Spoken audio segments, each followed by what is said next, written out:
since it's a Thursday edition, hanging on the phone is Boyd Wiggam from Wyoming Liberty Group. So it's an election year, Boyd.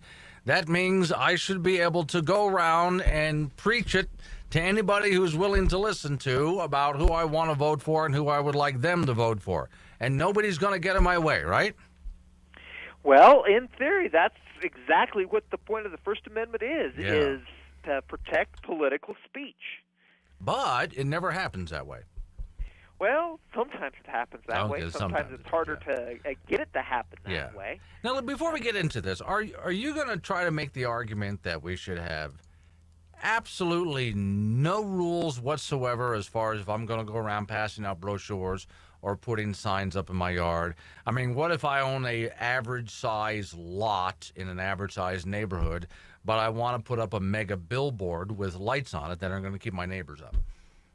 No, I'm not going to make that argument. Okay. There's a host of things that the city can step in and do, or the county can step in to do, to make sure, for example, that you don't put up a billboard that prevents drivers from being able to be crossing traffic. Right.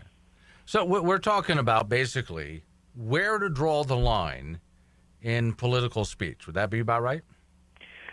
Yes, and more specifically about where some Wyoming communities kind of try to move the line. Mm-hmm. Okay, so what's the situation we're dealing with then? Well, as some of your listeners may recall, we fought a battle in Cheyenne and Laramie a couple years ago about regulations on political signs that people might put in their front yard, boosting a candidate or a cause or a ballot initiative or whatever. And so there was some pushback there because the state generally likes to regulate more and more and dictate more and more. Right. Well, the latest target is those little window flyers that a lot of times we see as an advertisement or a coupon somebody might put on your windshield, right, like a traffic ticket, if you're parked in a business parking lot or along the street. Mm.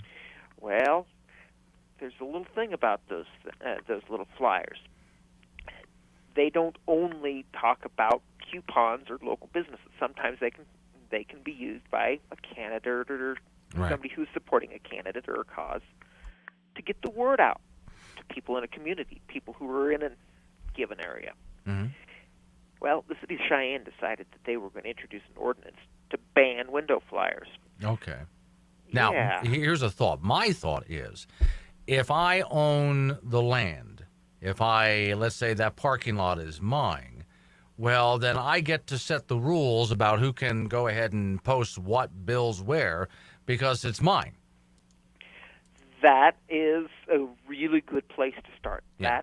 That I totally agree with. Well, you. I'm just thinking maybe I don't want my customers being annoyed by someone going around sticking anything on windshields. But you know what? If you own that property, if you're a store or a shopping center or an office building owner, that's your land. Right. You can set those rules. Now it's up to you to enforce them. Oh yeah.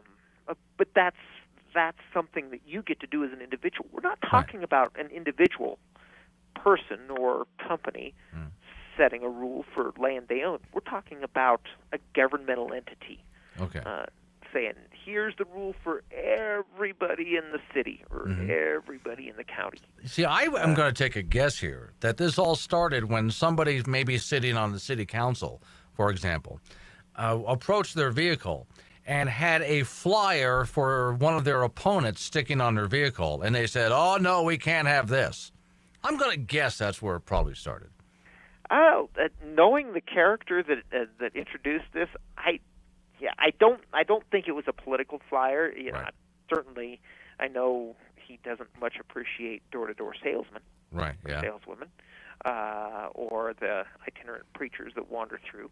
But yeah, it's like a lot of the ordinances you see in small towns or big cities, and it's somebody's pet peeve.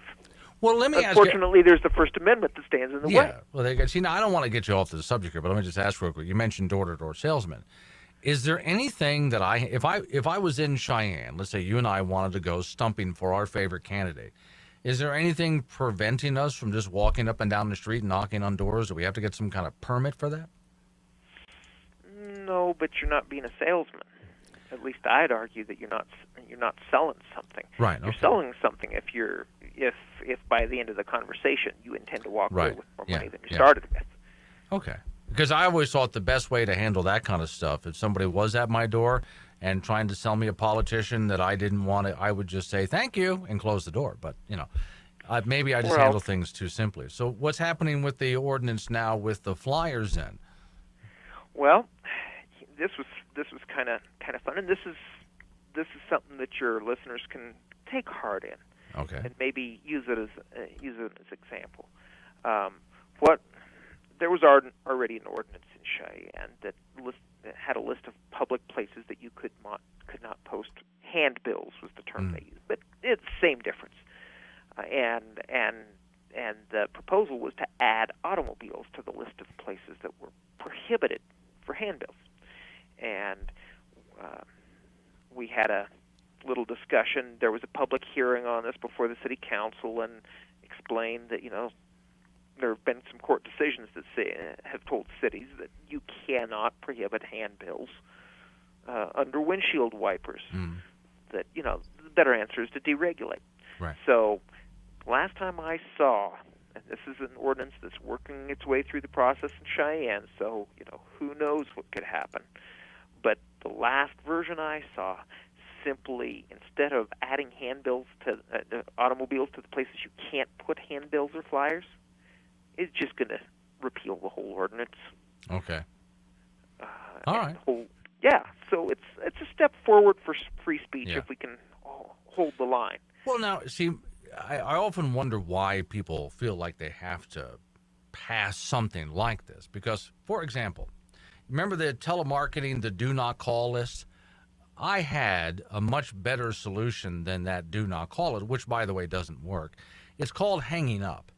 If somebody's at my door and I don't want to really talk to them, I politely say no thank you and I close the door. And on those times when I've walked up to my vehicle and somebody stuck any kind of flyer and I wasn't interested in, there's this little round bin that you can throw stuff into that gets picked up by these sanitation engineers and is hauled off to the landfill. So I fail to see why we have to pass a law, Boyd. Well, the author of one of the judicial opinions that said, no, you can't ban handbills, used exactly that example. Yeah. It referred to the very short distance from the mailbox to the trash bin. The garbage can, yeah. Sometimes those bills actually make really good kindling, especially if you're going camping or you have a wood-burning stove or a fireplace. Boyd, real quick, just a few seconds, where do people find your work and follow you? You can find us and follow us at www.whyliberty.org. All right, Boyd, as always, thanks for coming on. Okay, thank you, Glenn. All right.